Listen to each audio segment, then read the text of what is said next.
You, कैसे हैं? जय। आइए शुरू करते हैं। जैसे पिछले लेक्चर में हम लोगों ने डिस्कस किया था क्लास 10 रियल नंबर में यूक्लिड डिवीजन लेमा क्या है, इसके रिकॉर्डर के माध्यम से मैंने आपको फंडामेंटल थ्योरम ऑफ अरिथमेटिक बताया। आज हम लोग उस चैप्टर को कंप्लीट करने वाले हैं। उसमें हम लोग को क्या क्या करना है कि इस लेक्चर में हम लोग को ये बताना है कि रैशनल नंबर क्या होता है, किसी भी रैशनल नंबर का डेसिमल रिप्रेजेंटेशन कब टर्मिनेटिंग होता है, कब नॉन टर्मिनेटिंग रिकरिंग होता है, इरैशनल नंबर क्या होता है, इरैशनल नंबर को कंट्राडिक्शन मेथड से कैसे प्रूव करना है। तो 3 तरह के क्वेश्चन हम लोग प्रूव करेंगे। बस हम लोग के सिलेबस में इतना ही है। तो आइए देखते हैं हम लोग स्क्रीन रिकॉर्डिंग के माध्यम से। Thank you.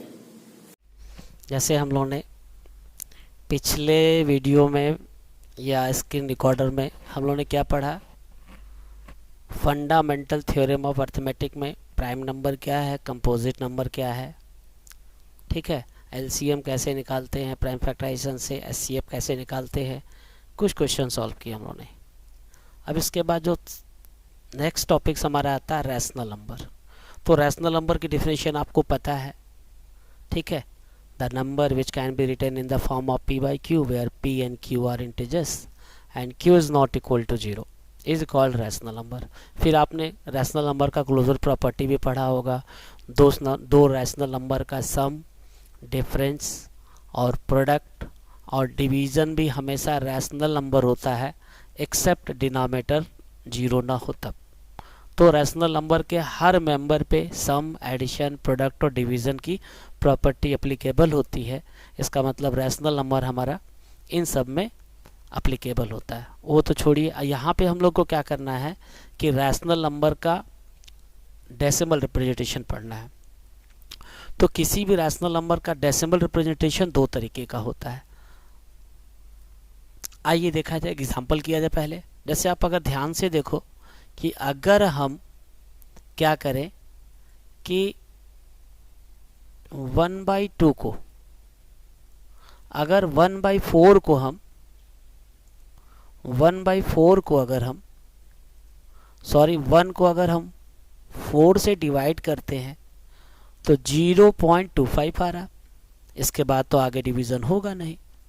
लेकिन अगर हम 2 को 3 से डिवाइड करते हैं तो क्या मिलेगा, 0.6666। जिंदगी बीत जाएगी लेकिन ये 6 कभी ख़त्म नहीं होगा। तो हमने इससे क्या कंक्लूज़न निकाला, हमने ये देखा कि जब भी हम लोग रैशनल नंबर को डेसिमल एक्सपेंशन में लिखते हैं तो 2 तरह से आता है। एक टर्मिनेटिंग होता है जिसे हम शांत कहते हैं, और एक हमारा नॉन टर्मिनेटिंग रिकरिंग होता है, बार बार एक ही चीज़ रिपीट होती जाती है। तो इससे ये कंक्लूजन निकलता है कि जो रैशनल नंबर होते हैं उनका रिप्रेजेंटेशन 2 तरीके का होता है, एक टर्मिनेटिंग और दूसरा होता है नॉन टर्मिनेटिंग रिकरिंग। अब क्वेश्चन ये होता है कि किस रैशनल नंबर का डेसिमल रिप्रेजेंटेशन टर्मिनेटिंग होता है और किसका हमारा नॉन टर्मिनेटिंग रिकरिंग होता है। तो 2 चीज़ें सिर्फ जाननी हम लोग को है। पहली चीज़ तो ये जाननी है कि जब भी किसी रैशनल नंबर का डिनोमिनेटर q, अगर डिनोमिनेटर q, ये q आपका है, अगर डिनोमिनेटर q 2 की पावर m इंटू 5 की पावर n के फॉर्म पे होगा तो उसका डेसिमल रिप्रेजेंटेशन टर्मिनेटिंग होगा। अगर इनके अलावा और कोई भी नंबर आ जाएगा डिनोमिनेटर में और p और q हमारे को प्राइम होने चाहिए तो हमारा नॉन टर्मिनेटिंग होगा। आइए हम लोग कुछ एग्जाम्पल करें जिससे ये डिसाइड हो जाएगा कि बिना लॉन्ग डिवीजन मेथड के बता देंगे हम लोग कि ये टर्मिनेटिंग है कि नॉन टर्मिनेटिंग है, ठीक है। आइए कुछ एग्जाम्पल देखते हैं। जैसे हम आपको पहला एग्जाम्पल दिखाएं कि जैसे मान लीजिए 1/14 है, तो 14 के प्राइम फैक्टर हमने किए तो 1/2 इंटू 7 आ गया। तो हम देख रहे हैं कि इसका डिनोमिनेटर जो है ना 2 की पावर m इंटू 5 की पावर n के फॉर्म पे नहीं आ रहा है। इसका मतलब इसका जब भी हम लोग 1 को 14 से डिवाइड करेंगे तो ये नॉन टर्मिनेटिंग और रिकरिंग आएगा। क्या आएगा, नॉन टर्मिनेटिंग और रिकरिंग आएगा। इसी तरह से अगर आप 1/3600 की बात करें तो जब इसका प्राइम फैक्टराइजेशन करेंगे तो 2 की पावर 4, 3 की पावर 2, तो हम ये देखें डिनोमिनेटर में 2 की पावर 4 दिख रहा है, 5 की पावर 2 दिख रहा है, लेकिन ये जो 3 की पावर 2 है ना, ये समस्या खड़ी कर रहा है। तो इससे ये कंक्लूजन निकालेंगे हम लोग, इसका भी डेसिमल रिप्रेजेंटेशन हमारा नॉन टर्मिनेटिंग होगा। इसके बाद अगर हम लोग ज़रा आगे बढ़ते हैं 91/8750, यहाँ पे भी देखिए डिनोमिनेटर में 2 आ रहा है, 5 आ रहा है, 7 आ रहा है, तो इसका भी डेसिमल रिप्रेजेंटेशन जो होगा वो नॉन टर्मिनेटिंग रिकरिंग आएगा। ठीक, इसी तरह से अगला एग्जांपल अगर देखते हैं हम लोग, तो जरा सा आप इसको देखो ध्यान से, 3/625। तो हम देख रहे हैं कि न्यूमरेटर और डिनोमिनेटर में कोई चीज़ कॉमन नहीं है और डिनोमिनेटर 5 की पावर 4 के फॉर्म पे आ रहा है। तो हम इस 5 की पावर 4 को, है ना, हम इसको ऐसे लिख सकते थे 2 की पावर 0 इंटू 5 की पावर 4, क्योंकि हमको पता है 2 की पावर 0 हमेशा 1 होता है। तो हमने देखा कि इसका डिनोमिनेटर जो है वो 2 की पावर m इंटू 5 की पावर n के फॉर्म पे आ रहा है, जहाँ पे m की वैल्यू 0 आ रही है, n की वैल्यू 4 आ रही है। इसका मतलब इसका जो डेसिमल रिप्रेजेंटेशन होगा टर्मिनेटिंग होगा, जिसे शांत कहते हैं। ठीक, इसके बाद कुछ और एग्जाम्पल देखिए आप ज़रा ध्यान से। अब ये तो हो गया इसकी बात, अब आता है इरेशनल नंबर क्या है। तो भैया एक तो है कि जो नंबर रैशनल नंबर नहीं होते वो इरेशनल नंबर होते, एक तरीका तो वो है। दूसरा तरीका है the number which when express in the decimal form are express as a non terminating and non repeating. मतलब अगर किसी नंबर का डेसिमल रिप्रेजेंटेशन नॉन टर्मिनेटिंग और नॉन रिपीटिंग डेसिमल होता है तो उसे हम लोग इरेशनल नंबर कहते हैं। ढेर सारे एग्जाम्पल, जैसे आप पहला एग्जाम्पल देखिए, दूसरा एग्जाम्पल देखिए, ठीक है। या एक चीज़ और होती है, अगर x आपके पास कोई पॉजिटिव इंटीजर्स है और x is not a perfect square, या कोई भी परफेक्ट स्क्वायर अगर ऐसा नंबर हो जो इसका परफेक्ट स्क्वायर ना हो, अगर आप उसका स्क्वायर रूट लोगे तो वो हमेशा इरेशनल नंबर होता है। जैसे 2 का परफेक्ट स्क्वायर नहीं होता है, 3 is not perfect square, 7 is not perfect square, 10 is not perfect square, 15 is not perfect square, 19 is not perfect square, 11 is not perfect. तो जो भी परफेक्ट स्क्वायर नहीं होते हमारे, उनका स्क्वायर रूट हमेशा इरेशनल नंबर होता है। इसके बाद पाई हमारा एक रैशनल नंबर होता है और पाई इरेशनल नंबर होता है और पाई/2 एक हमारा rational number. Actually rational number इसलिए कहा था कि पाई की वैल्यू 3.14 समथिंग होती है और जब 22/7 को डिवाइड करते हैं तो उसके नियरेस्ट वैल्यू मिलती है, एकदम लगभग उसके नज़दीक वैल्यू मिलती है। तो ये मान लिया जाता है कि पाई की वैल्यू 22/7 होती है, जबकि 22/7 हमारा रैशनल नंबर होता है और पाई हमारा इरेशनल नंबर होता है। ठीक, तो ये बात होगी रैशनल की और इरेशनल की। इसके बाद सबसे ज़रूरी है कि जैसे हम लोग पढ़ते थे, अब इसके बाद हम लोग क्या करेंगे, आगे एक सबसे इम्पॉर्टेंट थ्योरम पढ़ेंगे। इस थ्योरम का ये सबसे इम्पॉर्टेंट जरूरी है कि इस थ्योरम का हमें स्टेटमेंट एकदम आना चाहिए। स्टेटमेंट हमें क्या आना चाहिए? स्टेटमेंट का मतलब ये होता है, सबसे पहला ये थ्योरम ये है कि let p is a prime number, a be any positive integers if p divide a square. अगर prime number p a square को डिवाइड करेगा तो देन p जो होता है वो a को भी डिवाइड करेगा। एग्जाम्पल के तौर पे जैसे मान लीजिए कि हमने क्या किया कि 2 एक प्राइम नंबर है, ठीक, 16 एक पॉजिटिव नंबर है, तो 2 जो है 16 को डिवाइड करता है और 16 का स्क्वायर रूट कितना होता है? 4 होता है। तो ये 2 जो है 4 को भी डिवाइड करेगा। तो हमने यही बताया कि अगर ये 2 प्राइम नंबर है, 16 को डिवाइड करेगा तो इसके स्क्वायर रूट को भी डिवाइड करेगा। इसीलिए इस थ्योरम को जानना जरूरी है, ठीक है ना। तो जैसे हमने बता दिया, तो वही जैसे बताना है, जैसे मान लेते हैं कि लेट हमने क्या इस थ्योरम को प्रूव तो हमें पता है कि every positive integers can be express as a product of prime number. वो जरूरी नहीं कि सभी नंबर सब अलग अलग हो, उसमें कुछ रिपीटिंग भी हो सकते हैं। जैसे ठीक है, तो हम क्या करते हैं, जैसे मान लो ए ले लिया हमने, ए को लिखा P1 into P2 into P3 dot dot P, मान लिया कि पॉजिटिव नंबर है जिसको P1 P2 P3 Pn ये सब हमारे प्राइम नंबर है, और ये जरूरी नहीं कि सभी हमारे अलग अलग हैं, सभी डिफरेंट नहीं, इसमें कुछ सेम भी हो सकते हैं।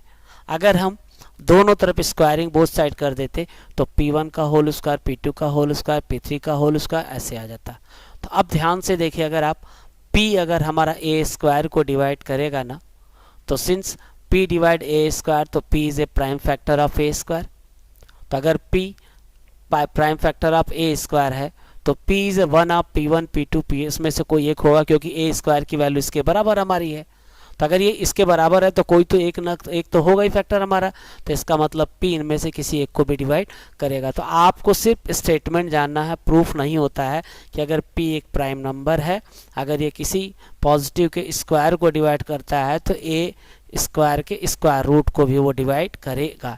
इसी के बेसिस पे हम लोग √2 √3 एक्सेट्रा को प्रूफ करेंगे। इसके बाद जब हम लोग आगे बढ़ेंगे तो अब आते हैं कुछ एग्जाम्पल में। जैसे एग्जाम्पल में देखो, पहले मैंने आपको बता दिया है कि without actual performing long division state whether the following rational numbers will have terminating decimal. या तो मैंने क्या बताया, सिंपल एक ही दो बताऊंगा, ज़्यादा बताना नहीं। जैसे 12/125 है तो हमने क्या किया कि डिनोमिनेटर को ऐसे लिख दिया 5 की पावर 3। फिर हम यहाँ पे 2 की पावर 0 लिख सकते हैं क्योंकि 1 होता, तो हमने क्या देखा कि इसका डिनोमिनेटर जो है ना 2 की पावर n 5 की पावर n के फॉर्म पे है। इसका मतलब इसका डेसिमल रिप्रेजेंटेशन जो होगा वो कैसा होगा, टर्मिनेटिंग होगा। कैसा होगा, टर्मिनेटिंग होगा। इसके बाद जब आप फिर आगे बढ़ोगे, इसी तरह 7/600 है, इसको भी 2 की पावर 6 5 की पावर 2 लिख रहे हैं, तो ये भी हमारा इसका डिनोमिनेटर 2 की पावर n 5 की पावर n के फॉर्म पे आ रहा है, इसका भी डेसिमल रिप्रेजेंटेशन टर्मिनेटिंग होगा। इसी तरह से तीसरा 3125 को 5 की पावर 5 लिख सकते हो, 2 की पावर 0, ये भी हमारा टर्मिनेटिंग होगा। इसी तरह से नेक्स्ट एग्जांपल अगर देखें तो कह रहा है कि so that are terminating decimal express each of them in decimal form without actual division. हमें बिना लॉन्ग डिवीजन के बताना है कि इसका डेसिमल रिप्रेजेंटेशन कितना है। जैसे मान लीजिए कि 250 है तो हमने 2 इंटू 5 इंटू 5 इंटू लिख दिया, तो आप क्या देख रहे हो, इसका डिनोमिनेटर जो है वो 2 की पावर 1 इंटू 5 की पावर 3 के फॉर्म पे है, जो इस फॉर्म पे है, तो इसका डेसिमल रिप्रेजेंटेशन हमारा टर्मिनेटिंग होगा। अब बिना एक्चुअल डिवीज़न किए हम लोग बताएंगे कि अगर 3 को 250 से डिवाइड करेंगे तो कितना आएगा। तो आप देखो जैसे करना है, तो यहाँ 5 की पावर 3 दिख रहा है और यहाँ पे 2 की पावर 1 दिख रहा है, तो यहाँ पे 5 की पावर 3 है, तो हम क्या करेंगे, इसको 2 की पावर 3 बनाएंगे। तो उसको बनाने के लिए ऊपर और नीचे 2 की पावर 2 से डिवाइड कर देंगे, तो 4 3 जा ऊपर तो हमारा 12 आ जाएगा, नीचे 1000 आ जाएगा। जब 12 को 1000 से डिवाइड करोगे तो ये आपका 0.12 आ गया। तो देखा आपने, बिना एक्चुअल डिवीज़न के हम लोग बड़े आराम से किसी भी रैशनल नंबर का डेसिमल एक्सपेंशन लिख सकते हैं। इसी तरह से आप अगले क्वेश्चन को ट्राई कर जाओगे। ठीक, इसी तरह सो दैट नॉन टर्मिनेटिंग है, तो नॉन टर्मिनेटिंग में क्या बताएगा, जब आप इसके डिनोमिनेटर की बात करते हो तो 2 तो दिख रहा है लेकिन 5 नहीं दिख रहा है, इसका मतलब इसका डेसिमल रिप्रेजेंटेशन जो नॉन टर्मिनेटिंग रिपीटिंग होगा। इसी तरह इसको भी देखिए, 5 की पावर 2 तो है, 2 नहीं है और ये 3 परेशान कर रहा है, इसलिए ये भी हमारा नॉन टर्मिनेटिंग रिपीटिंग होगा। क्लियर। फिर अगले एग्जाम्पल को देखेंगे। अब जैसे मान लीजिए कह रहा है कि डेसिमल एक्सपेंशन दे रखा है, will terminating after how many place of, इस तरह के क्वेश्चन ऑब्जेक्टिव में पूछ दिए जाते हैं हमारे, कि कितने प्लेस के बाद ये रिपीट करेगा। तो देखो आप जरा सा, इसका डिनोमिनेटर क्या है, 2 की पावर 4 5 की पावर 3, तो यहाँ देखो 2 की पावर 4 है 5 की पावर 3 है। तो आप एक चीज़ चेक करो कि यहाँ 2 की पावर 4 है 5 की पावर 3 है, तो दोनों को पावर सेम बनाया जाता है। तो हम क्या करेंगे, इसके ऊपर नीचे 5 से मल्टीप्लाई कर देंगे, और जब 43 को 5 से मल्टीप्लाई करेंगे तो 215 आएगा, और ये 10 की पावर 4 है। तो देखो 10 की पावर 4 है, इसका मतलब जितनी पावर 4 होगा ना डेसिमल, वही क्या पूछ रहा है कि will terminate after how many place, तो जितनी पावर होती है उतने मतलब 4 अंक तक ये यहीं पे टर्मिनेट हो जाएगा हमारा। तो it will terminate after 4 place of decimal. तो बिना लॉन्ग डिवीज़न के लिए हम लोग बड़े आसानी से बता सकते हैं। उम्मीद है कि आपको समझ में आ रहा होगा। इसके बाद नेक्स्ट एग्जांपल देखते हैं हम लोग। ऐसे भी क्वेश्चन पूछे जाते हैं, express each of the following in the simplest form. जैसे 0.6 बार है, 6 बार का मतलब 6 इनफाइनाइट टाइम रिपीट करेगा। आपने क्लास 9th में भी किया था, एक बार हम लोग इसको फिर से रिपीट कर देते हैं।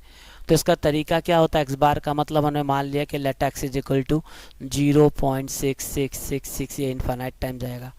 फिर इस तरह के सवाल लगाने का तरीका ये होता है कि यहाँ पे सिर्फ एक डिजिट ही रिपीट कर रहा है, तो हम क्या करेंगे, इक्वेशन नंबर के दोनों तरफ 10 से मल्टीप्लाई कर देंगे तो ये 10x आ जाएगा। फिर इक्वेशन 2 में 1 को हटाएंगे तो 10x में से x जाएगा तो 9x बचेगा और यहाँ सिर्फ 6 बचेगा। तो x इज इक्वल टू 6/9। जब आपको सिंप्लीफाई करोगे तो 2/3 आ जाएगा। इसका मतलब 0.6 बार जो है रैशनल नंबर 2/3 का डेसिमल रिप्रेजेंटेशन था। क्लियर। इसी तरह से दूसरा एग्जाम्पल अगर देखते हैं हम लोग, तो ये क्या है कि x इज इक्वल टू 3.3। तो हम यहाँ देख रहे हैं इसका मतलब 3.33 है। फिर वही तरीका कि यहाँ पे अगर एक डिजिट ही रिपीट कर रहा है तो हमने क्या किया कि 1 के दोनों तरफ 10 से मल्टीप्लाई कर दिया। जब 10 से मल्टीप्लाई कर देंगे, 2 में 1 को सब्ट्रैक्ट करेंगे तो 10x में से x जाएगा तो यहाँ पे हमारा 9x बचेगा। 33 में से 3 जाएगा तो 30 बचेगा और जब आप इसको सिंप्लीफाई करोगे तो 10/3 आ जाएगा। 10/3 हमारा वो रैशनल नंबर है जिसका डेसिमल रिप्रेजेंटेशन 3.3 बार है। ठीक इसी तरह से आइए एक आध एग्जाम्पल और दिखाते हैं आपको। अब यहाँ पे आप देखो कि 0.36 बार यहाँ पे 2 डिजिट रिपीट कर रहा है, तो let x is equal to 0.36 bar 363636 infinite time लिखेंगे। अब ध्यान ये रखना है कि यहाँ पे हम देख रहे हैं कि 2 डिजिट बार बार रिपीट कर रहा है, तो हम इक्वेशन 1 के दोनों तरफ 100 से मल्टीप्लाई करेंगे। जब 100 से मल्टीप्लाई करेंगे तो लेफ्ट हैंड साइड तो हमारा 100x हो जाएगा, राइट हैंड साइड हमारा 36 आएगा। अगर 2 में 1 को सब्ट्रैक्ट करेंगे तो 100 ये 19 36 है। इसको सिंप्लीफाई करेंगे तो 4/11 आ जाएगा। इसका मतलब 0.036 का होता है। तो आप इस तरह से किसी भी सवाल को बड़े आसानी से लगा सकते हैं। नेक्स्ट क्वेश्चन आप अपने से प्रैक्टिस कर लेंगे। जैसे ये वाला क्वेश्चन आपको दिख रहा है, 3 डिजिट रिपीट कर रहा है, तो हमने 1000 से मल्टीप्लाई कर दिया। ठीक है ना। इसके बाद सबसे इम्पॉर्टेंट चीज़ यही होती है हमारी। अब जो हम लोग करेंगे, एक क्वेश्चन आपका एकदम फिक्स होगा आपके लगभग हर एग्जाम्पल में, कि जैसे कहेगा कि prove that √2 is A irrational number, √3 is A irrational number, √11 is a. तो एक खाली कर लो आप, √2 का कर लोगे तो किसी भी प्राइम नंबर का आप कर सकते हो, और इससे इजी लैंग्वेज आपको कहीं नहीं मिलने वाली। एकदम इजीएस्ट लैंग्वेज है।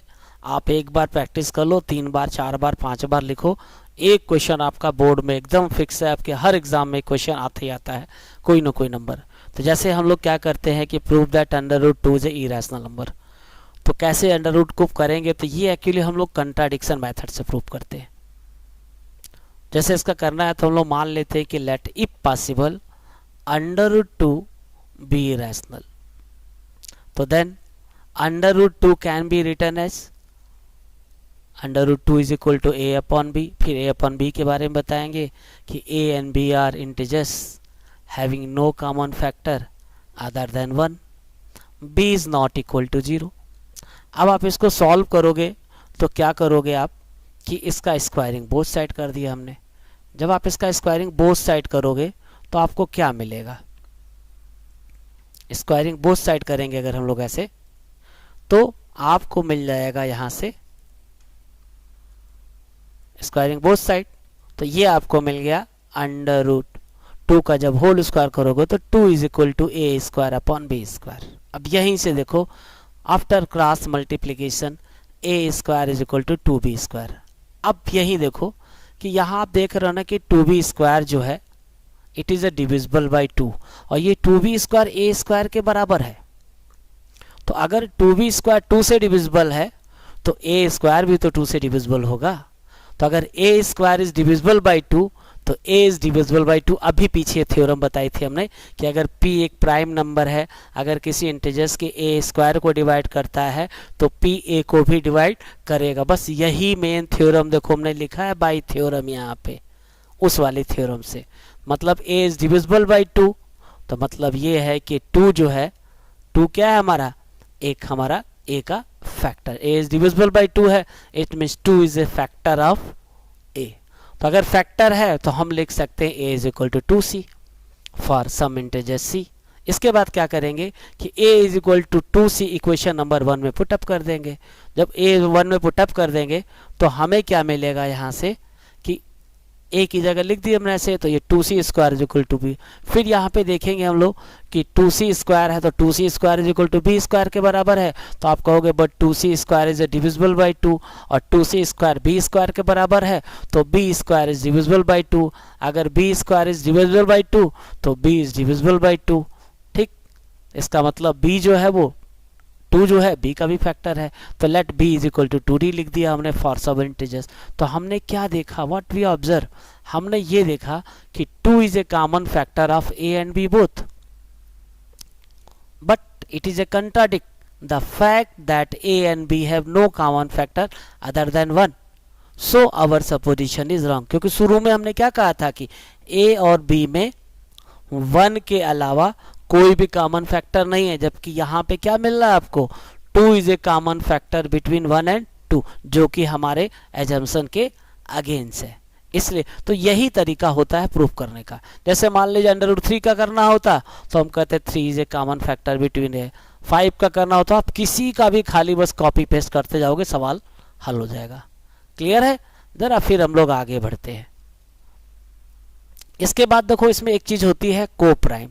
को प्राइम का मतलब क्या होता है, जैसे को प्राइम का मतलब ये होता है कि if two numbers do not have any common factor other than 1, तो then the number are said to be co-prime number। जैसे 15 और 91 दोनों प्राइम नंबर नहीं है, लेकिन ना तो 15 91 को डिवाइड कर पाएगा, 91 51 को, तो हम क्या कहेंगे, these are co-prime। 2 and 3 are co-prime also। तो को प्राइम में डाउट नहीं होना चाहिए, कभी कभी लिखा रहता है कि नो कॉमन फैक्टर और कभी कभी लिखा रहेगा, जैसे मैंने उसका बताया उसी तरह √11 का करना है तो सेम उसी कॉन्सेप्ट पे आप करोगे कि if possible let √11 be a rational number, तो then √11 can be written as a by b where a and b are positive integers, there is no common factor between a and b except 1b is not equal to 0। Squaring both side करेंगे हम लोग, जैसे squaring both side करेंगे तो ये a square is equal to 11b square आ जाएगा। तो हम कहेंगे कि as 11b square is divisible by 11, तो 11b स्क्वायर a स्क्वायर के बराबर है, तो a square is divisible by 11। तो अगर a स्क्वायर 11 से डिविजिबल है तो a हमारा 11 से होगा, तो इसका मतलब a is equal to divisible है तो a is equal to 11c for some integers. अब क्या करेंगे कि इस a में इक्वेशन नंबर 1 में a की जगह पे 11c लिख देंगे, फिर से हम इसका स्क्वायरिंग बोथ साइड कर देंगे। जैसे सॉल्व करेंगे तो यहाँ से आ जाएगा कि 11c square is divisible by 11 और 11c स्क्वायर b स्क्वायर के बराबर है, तो b square is divisible by 11, तो b इज डिविजिबल है तो b इज इक्वल टू 11। तो हमने क्या देखा, अब इनसे देखा कि 11 जो है वो a का भी फैक्टर है b का भी फैक्टर है, but it contradict the fact that a and b have no common factor other than 1, so our supposition. एकदम कॉपी पेस्ट करके आपको लिखते जाना है, इसके अलावा कुछ भी नहीं करना होता। क्लियर? इसके बाद आप जैसे √p का कर रहे हो तो सेम कॉन्सेप्ट पे इसको भी आप लिख के बड़े आसानी से लिख सकते हो। √p के बारे में लिखना है तो कहोगे p is a common factor between a and b, बस ऐसे लिख के छोड़ देंगे हम लोग, where p is any prime number. ठीक है ना? तो इसी तरह से √p का कर सकते हैं आप। अब इस तरह के क्वेश्चन भी हम लोग को सॉल्व करने होते हैं। कभी कभी हमें इस तरह के क्वेश्चन सॉल्व करने होते हैं, जैसे मान लीजिए कि एग्जाम्पल 10 क्या है, so that 2 + √3 is an irrational number. एक चीज ध्यान रखना है कि किसी रैशनल नंबर और इरेशनल नंबर का सम हमेशा इरेशनल नंबर होता है। तो जैसे इसको प्रूव करने के कई तरीके हैं, हम लोग क्या करते हैं, let if possible 2 + √3 is rational. अगर रैशनल होगा तो इसे a by b के फॉर्म पे लिखेंगे ही। अब बस क्लोजर प्रॉपर्टी का कॉन्सेप्ट है यहाँ पे। देखो हम क्या करेंगे कि इस 2 को ट्रांसफर कर देंगे और आप यहीं पे ध्यान से देखिएगा, a अपॉन b एक रैशनल नंबर है, 2 भी रैशनल नंबर है, और by closure property of rational number difference of a two rational is always rational number. तो इसका जो लेफ्ट हैंड साइड है ना, ये तो हमारा रैशनल नंबर हो जाएगा, लेकिन ये हमारा इरैशनल नंबर √3 है, तो बस यहीं से कंक्लूजन निकाल लेंगे। तो ये तो हमारा रैशनल नंबर हो गया, बट हमारा लेफ्ट हैंड साइड जो हमारा √3 है इरैशनल नंबर, और रैशनल नंबर कभी भी इरैशनल के बराबर नहीं होता है। तो which is a contradiction because a rational number never equal to irrational number, hence 2 + √3 is a irrational number. तो सिर्फ लिखा जाता है, इसके अलावा कुछ भी नहीं, और इससे आसान आपको कुछ भी नहीं मिलेगा। अब एक अगला एग्जाम्पल देखिए, और प्रूव करना है कि 5 √2 इज ए इरैशनल। फिर भाई let if possible 5 √2 is a rational. तो ये रैशनल हमारा है, तो हम क्या करेंगे, मान लेंगे कि आप चाहे तो इसको कर सकते हो, तो 5 √3 is a rational and 1/5 is a rational.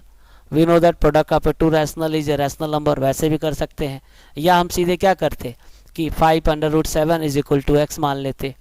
ठीक, तो हम कहते हैं x कोई रैशनल नंबर है, √7 इज इक्वल टू x/5, तो x/5 रैशनल होता, √7 इरैशनल नंबर होता। इरैशनल नंबर कभी भी रैशनल के बराबर नहीं हो सकता है। तो आप किसी भी तरीके से प्रूव कर सकते हो, कोई दिक्कत नहीं होगी।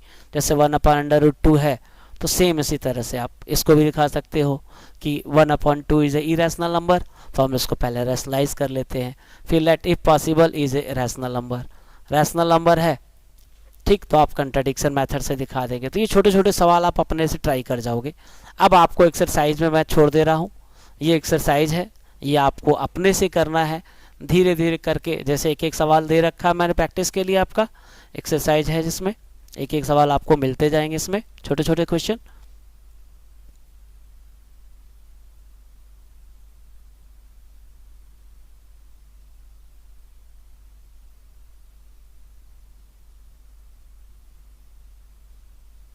देख रहे हैं, बस सिर्फ प्रैक्टिस के लिए आपको बताना है क्या है, आप बड़े आसानी से किसी भी सवाल को लगा सकते हो। जो भी डाउट होगा अगले लेक्चर में हम लोग उसको क्लियर कर लेंगे।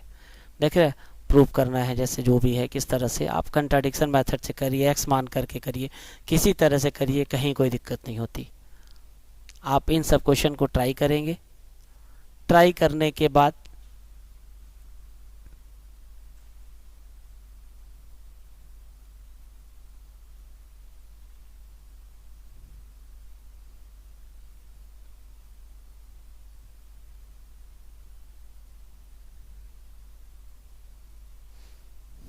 फिर इसके बाद मैंने इसमें MCQ डाल दिया है कि MCQ क्वेश्चन सॉल्व करेंगे।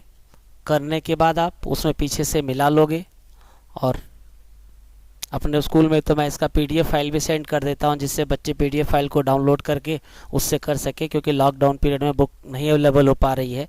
तो स्कैन करके पूरी बुक भेज देता हूं उनको, हर चैप्टर का, जिस तरह से क्वेश्चन को सॉल्व कर लेते हैं देख करके। आप कोई भी क्वेश्चन देखिए अगले वीडियो में जो भी होगा।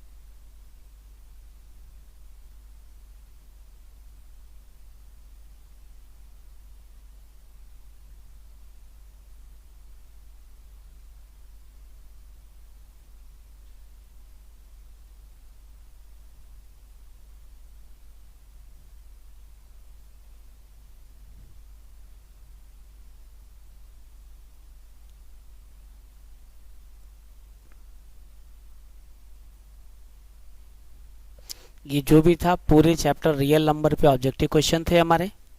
आप एक एक क्वेश्चन ट्राई कर लोगे, देख लोगे कितना कर पा रहे हैं कि नहीं कर पा रहे हैं हम लोग। अच्छे अच्छे क्वेश्चन है, आंसर दे रखा है, ट्राई करके सॉल्व करिए, चेक करिए। ओके, उम्मीद है कि आपको पसंद आया होगा। ठीक है, क्योंकि इसमें जल्दी अगर देना है तो इससे विकल्प कोई अच्छा तरीका नहीं बताने का। बोर्ड पे लिखने में बहुत टाइम लगता है, डेटा बहुत ज़्यादा लगता है, और हम लोग के पास उतना डेटा उपलब्ध नहीं, 6-6 7-7 GB 8-8 GB का एक वीडियो बनता है। तो कम टाइम में कम डेटा में अच्छा देने का प्रयत्न कर रहे हैं। धन्यवाद, आप लोगों ने मुझे सुना।